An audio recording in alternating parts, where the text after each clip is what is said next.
Easy victory for Pakistan, one sided करके match हरा दिया साउथ अफ्रीका को 110 पे ऑल आउट करने के बाद 13 ही ओवर में, मात्र 13 ही ओवर में चेज कर डाला स्कोर।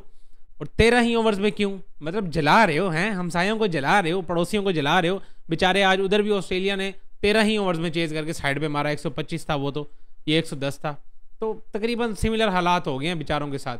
खैर साइड पे करो उनको।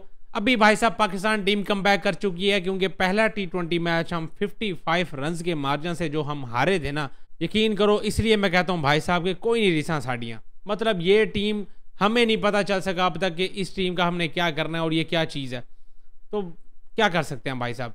फाइनली भाई हमारी टीम भी कम बैक कर चुकी है, और साथ ही साथ हमारे वो कुछ नायाब प्लेयर्स भी, जिनकी हम तारीफ़ें करते नहीं थकते कि भाई टैलेंटेड प्लेयर हैं, और पता नहीं कहाँ छुप गया था बेचारे का टैलेंट। बहुत ही ज़्यादा अंडर प्रेशर हुआ था लड़का।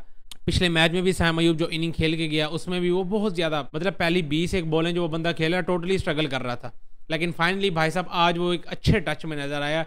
और जो उसकी प्रॉपर शॉट्स हैं, यानी सर नीचे और वो जा रहा है छक्का, ठीक है, उसके बाद no look sixes, extra cover पे मेरा ख्याल है एक शॉट मारा उसने, क्या तगड़ी किस्म की बैटिंग की, और अच्छे मिडल हो रहे थे, ठीक है। उस विकेट पे जहाँ साउथ अफ्रीकन ऐसे ही ढेर हो गया ना सारे, उस विकेट पे साम अयूब ऐसे खेल रहा था जैसे भाई साहब को मसला ही नहीं है। और बाय द वे हमारी दोनों की बॉलिंग में, उनकी बॉलिंग 140 प्लस और हमारी बॉलिंग 130 135, तकरीबन सिमिलर काइंड ऑफ इस पेस के हिसाब से हम चल रहे थे, ठीक है। तो साउथ अफ्रीका की बॉलिंग के खिलाफ इस हिसाब से साम अयूब ने आज बैटिंग किया ना, यकीन करो मज़ा आ गया उसकी बैटिंग देखने से। और दूसरे एंड पे हमारे बॉबी साहब, उसका अलग ही टेस्ट मैच चल रहा है, मतलब स्कोर बना हुआ है, छोटा सा टारगेट है, ठीक है। दूसरे एंड पे साम अयूब ने आग लगाई हुई है। ये भाई साहब आए हैं सामने, पहले तो आया पहली बॉल पे जो कवर ड्राइव, मैंने कहा लो जी बॉबी का भी कम बैक आ गया, साम अयूब का ऑलरेडी आ चुका है, तो आज मतलब ऊपर से पाकिस्तान टीम का भी कम बैक आ गया, मतलब आज दिन हमारा अच्छा चल रहा है। मैं ये चीज़ सोच के बैठा हुआ था। साथ ही बॉबी साहब ने वो जो बाद में टेस्ट इनिंग लगाई है भाई साहब से ना, सिंगल्स हो रहे हैं, ठक ठक ठक लगा के खड़े हुए हैं। अच्छा, इतनी घटिया इनिंग्स के बाद भी वो बंदा जब मैच खेल के बाहर जा रहा है तो क्या करके जा रहा है भाई साहब, एक नया रिकॉर्ड अपने नाम। लीडिंग रन स्कोरर इस टाइम पे T20 फॉर्मेट में कौन है जी? The king Bobby. Bobby is back baby. जो मर्जी करो भाई साहब, आप इस बंदे को रिकॉर्ड से दूर रख ही नहीं सकते, ये खुद भी नहीं रह सकता। मतलब तकरीबन साल बाद ये बंदा टीम में आ रहा है, पहले मैच में बंदा डक पे आउट हो जाता है, दूसरे मैच में 18 बॉलों पे सिर्फ 11 रन, और उसमें भी ये बंदा शाबाशियाँ लूट के जा रहा है। तो भाई साहब ये आप इसको रख ही नहीं सकते भाई साहब दूर, जो मर्जी कर लो, ये बंदा रिकॉर्ड के लिए ही बना है। मैचेस हमें जितवाए ना जितवाए उसका मुझे कोई नहीं आइडिया, लेकिन रिकॉर्ड्स तो ये आए दिन बनाता है। तो आज भी इस बंदे का नाम रिकॉर्ड रह गया इस टाइम पे लीडिंग रन स्कोरर, ये बंदा रोहित शर्मा और विराट कोहली को छोड़ते हुए पहले नंबर पे, और अब यही बंदा ही आगे चलेगा अगर इसको आप टीम से ड्रॉप नहीं करते तो। अभी मेरे हिसाब से 4200 कुछ रन पे हैं, ठीक है। अगर ये इसको आप टीम से नहीं निकालते T20 फॉर्मेट से, तो भाई साहब इसने ठीक ठाक रन मारने, और बाकी जो 2-7 हैं वो वैसे ही ड्रॉप हो चुके हैं, मतलब रिटायर्ड हो चुके हैं, तो अकेला डोमिनेट करेगा T20 फॉर्मेट में अगर इसको आप रेस्ट नहीं देते तो। साहिबजादा फरहान ने भी वैसे अच्छी बैटिंग की है आज, बाउंड्रीज और डॉट बॉल उसका तो वही चल रहा है ना भाई, या छक्के मारता है या फिर उसके बाद डॉट बॉल चलती हैं उसकी। कुछ वैसे आज उस बंदे ने सिंगल्स डबल्स भी लिए हैं, लेकिन उस हिसाब से नहीं लेता वो बंदा। तो इजी चेज था पाकिस्तान के लिए, लेकिन ये इजी चेज बना किस वजह से है, क्योंकि टारगेट थोड़ा था, और टारगेट थोड़ा किसने किया भाई साहब, हमारी बॉलिंग ने। बॉलिंग में भाई मेरे आ जाता है जी आज सलमान मिर्ज़ा, शाहीन शाह अफरीदी को रेस्ट दे के, जो पिछले मैच में उस बंदे ने को 8-10 विकेट्स ले लिए हैं, को 20-25 ओवर्स भी डाल लिए थे ना भाई साहब ने, तो रेस्ट देना बनता था। तो शाहीन शाह अफरीदी को भाई साहब हमने रेस्ट दे के अपने एक यंगस्टर को चांस दिया जो कि लाहौर कलंदर की तरफ से खेलते हैं, और लाहौर में ही मैच था। वैसे बाय द वे जब ये लाहौर कलंदर में भी आए थे, आखिरी के मेरा ख्याल है को 3-4 मैचेस खेला था ये, उसमें भी इसने ऐसे ही आग उगली थी, ठीक है। उसके बाद जब इसका पाकिस्तान वर्सेस बांग्लादेश के खिलाफ मेरा ख्याल इसका डेब्यू हुआ था, वहाँ पे भी इसने आउट किए थे। एक तो ये बंदा करता बोल्ड है, मैंने पता नहीं इसका ये हिसाब लगाया, आपने पता नहीं नोट किया नहीं किया, करता ये बंदा बोल्ड है, इस चीज़ की मुझे कोई समझ नहीं आती। हालांकि शाहीन जैसा स्विंग करता है थोड़ा बहुत, लेकिन शाहीन जैसा तो नहीं होता ना, शाहीन भी पहले वाला जो होता था तब, अब तो शाहीन साहब की भी छुट्टी हुई पड़ी है, तो लेकिन फिर भी थोड़ा स्किडी है, पता नहीं इस वजह से थोड़ा बार मसला करता है बैटर्स को। आज जो इसने आते साथ पहले ओवर में जो आउट किया ना, यकीन करो कभी किसी दौर वाला शाहीन याद आ रहता था हमें, वो जो शाहीन आके पहले ओवर में ऐसे विकेट चटकाता था, मतलब वो KL राहुल, वो PSL में बाबर आजम, ऐसे बिल्कुल ही। या फिर एक वर्ल्ड कप में मुझे याद आता है शाहीन शाह अफरीदी का, वो किसको किया था यार, जोस बटलर के साथ जो आया था यार फाइनल मैच में, एलेक्स हेल्स। टोटली मैं कहता हूँ कोई पल्ले नहीं था बेचारों के कि भाई कैसे खेलना है इसको।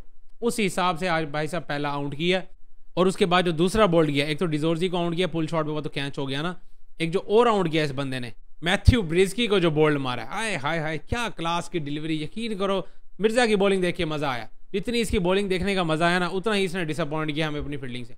एक कैच भी ड्रॉप कर दिया और उसके बाद सीधा चौका भी छोड़ दिया। भाई साहब की फील्डिंग, अब जाहिर सी बात है अब कम ज़्यादा खेलेंगे, टीम में रहेंगे तो फिर फील्डिंग के मसले तो चलेंगे इनके साथ। खैर भाई साहब, सलमान मिर्ज़ा की अच्छी तकड़ी बॉलिंग। दूसरे नंबर पे आ रहे थे हमारे नसीम शाह साहब। फाइनली ये बंदा भी जाग गया, ठीक है। पहले तो सिर्फ पेट बढ़ाने पे ही तवज्जो थी, लेकिन आज थोड़ी बहुत अच्छी बॉलिंग किया। थोड़ी बहुत मैं कहूँगा क्योंकि जिस हिसाब का ये बॉलर है अभी भी ये उस टच में नज़र नहीं आ रहा, ठीक है। ना उस हिसाब से लेंथ को कंसिस्टेंट रख पा रहा है, ना ही अपनी बॉलिंग को। तो इसको भी अभी मजीद दोबारा अपने वो प्राइम को टच करना दोबारा बाकी है। बाकी नसीम शाह के लिए भी अच्छी बात है कि आज 2 आउट कर जाता है, थोड़ा कॉन्फिडेंस उसको भी आएगा। अच्छी बॉलिंग किया उसने, खासकर जो पहले 2 ओवर किए वो तो उसने बड़े कमाल के किए हैं। सलमान मिर्ज़ा भी वो तो बंदा, वो तो बिल्कुल ही मैं कहता हूँ अनप्रिडिक्टेबल। वो तो बात वही होगी ना कि पेपर में तैयारी करके आए शाइन की, आगे डाल दिया सलमान मिर्ज़ा को। तो मिर्ज़ा साहब तो फिर पल्ले नहीं पड़े ना किसी के।